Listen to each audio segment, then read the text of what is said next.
ये लड़ाई जो है आसान नहीं है, जो लड़ाई हम लोग लड़ रहे हैं। इस लड़ाई में सब लोगों का सहयोग चाहिए और एकता होनी चाहिए। जब सब लोगों का सहयोग मिलेगा, सब लोग एक रहेंगे, तो कोई माई का लाल नहीं आपको हरा सकता है। आप फतेह जरूर कीजिए, जीतिएगा जरूर।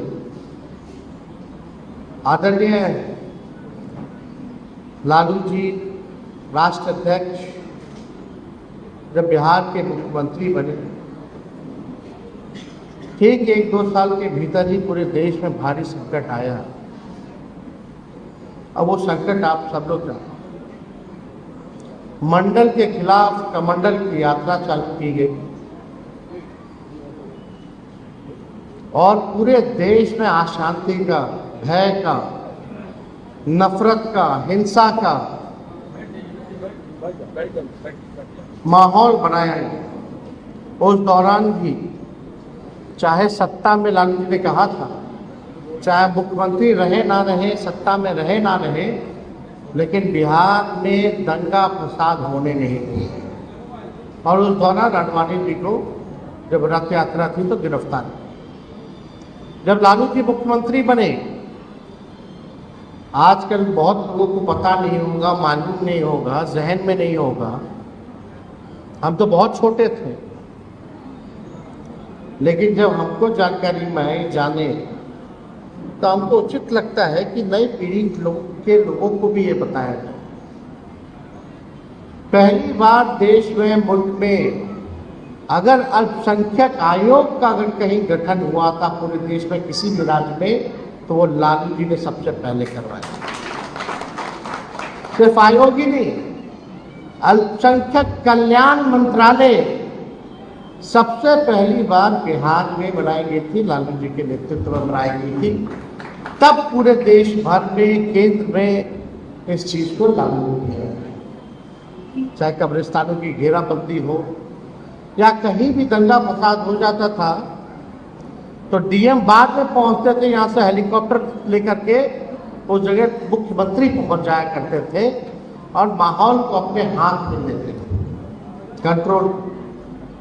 तो ये दौर भी लोगों ने देखा है, जो पूर्व में हमारे पिता के साथ जो लोग रहे हैं, जो अभी भी हैं, वो इस चीज को जानते हैं कि क्या माहौल है। अब 2014 से आप देखिएगा, जब से एनडीए की सरकार बनी है, तब से लगातार देश में नफरत फैलाया जा रहा है, खास तौर पे मुसलमानों के प्रति, ईसाइयों के प्रति, सिखों के प्रति नफरत फैलाया। किसान अगर आंदोलन करते हैं तो उनको खालिस्तानी बोल दिया जाता है। जो पंजाब के लोग, ये खालिस्तान। मुसलमान भाई अपने अधिकार के लिए लड़ते तो उनको आतंकवादी बता दिया जाता है, देश से भगाने की बात कर दी जाती है। इसी प्रकार से क्रिश्चियन समूह के लोगों के साथ भी होता रहा। लगातार ऐसे बिल लाए गए, चाहे ट्रिपल तलाक हो, चाहे आपका सीए हो, एनआरसी हो, धारा 370 हो, यूनिफॉर्म सिविल कोड की बात की जा रही थी, या आपका आप देखिएगा अभी जो माहौल में बना हुआ है, वक्फ बोर्ड को खत्म करने की, आप लोगों के जमीन को समाप्त करने की लिए एक बिल लाया गया। तो लगातार पढ़ाई, दवाई, कमाई, सिंचाई पे बात नहीं हो रही। ये जो एनडीए की सरकार है, केवल नफरत वाले जो बिल है, जो गैर संवैधानिक जो बिल है, वो लाने का काम करती है। लेकिन हमारे दल ने, चाहे कोई भी परिस्थिति रही हो, कोई भी हमारे दल की संख्या रही हो, हम लोगों ने अपने विचारधारा से समझौता नहीं किया। इन सारे गैर संवैधानिक बिलों का हम लोगों ने विरोध किया। और ये जब वक्फ बोर्ड का जब बिल लाया जा रहा था, तभी राष्ट्र अध्यक्ष लालू जी ने और हम लोगों ने साफ तौर पे अपने सांसदों को कह दिया कि भाई जितने हमारे सांसद हैं कि किसी भी कीमत पे ये बिल जो है पास नहीं होना चाहिए, आप संसद में लड़िए। और हमारे सांसदों ने मजबूती के साथ दोनों सदनों में इस बिल के खिलाफ जो है लड़ाई लड़ी। और आज इतनी ताकत है विपक्ष में, जो आप लोगों के दुआ से, आप लोगों के कृपा आशीर्वाद से संख्या बढ़ी है, मजबूत हुई है। पहली बार जो है नरेंद्र मोदी जी की सरकार में कोई चीज जीपीसी कमेटी में भेजा जा रहा है।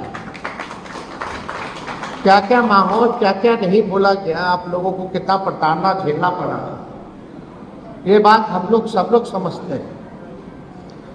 लेकिन कोई भी परिस्थिति रही, लेकिन लालू जी ने सत्ता के लिए नहीं, लालच के लिए नहीं, कभी भी भाजपा के साथ जाना पसंद नहीं किया। चाहे केस मुकदमा हो, जेल हो, हमारे पूरे परिवार पे केस मुकदमा हो, हर दिन ईडी सीबीआई अपना काम जो है आकाओं के कहने पे वो करता रहता। हम तो कहते थे भाई मेरे घर ही दफ्तर खोल लो,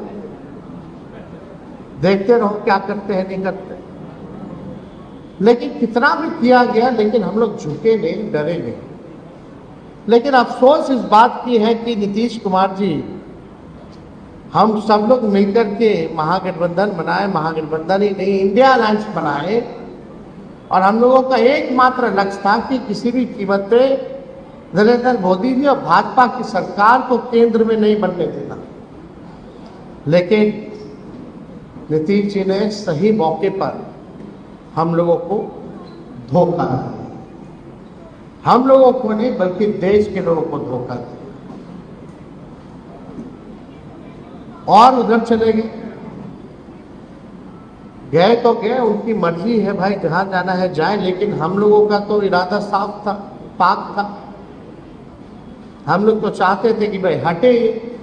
जिस प्रकार से महाराष्ट्र में, झारखंड में, कर्नाटका में, मध्य प्रदेश में, राजस्थान में विपक्ष की सरकार को गिराया जा रहा था, तोड़ा जा रहा था, एमएलए एमपी खरीदे जा रहे थे, नेताओं को ईडी सीबीआई मुकदमे डाले जा रहे थे, तो एक मौका था हमारे पास कि बीजेपी को बिहार में हम लोग सबक सिखाएं। पहले भी नीतीश जी ने धोखा दिया था 17 में, लेकिन उसको जानते हुए भी फिर भी हम लोगों ने एक ही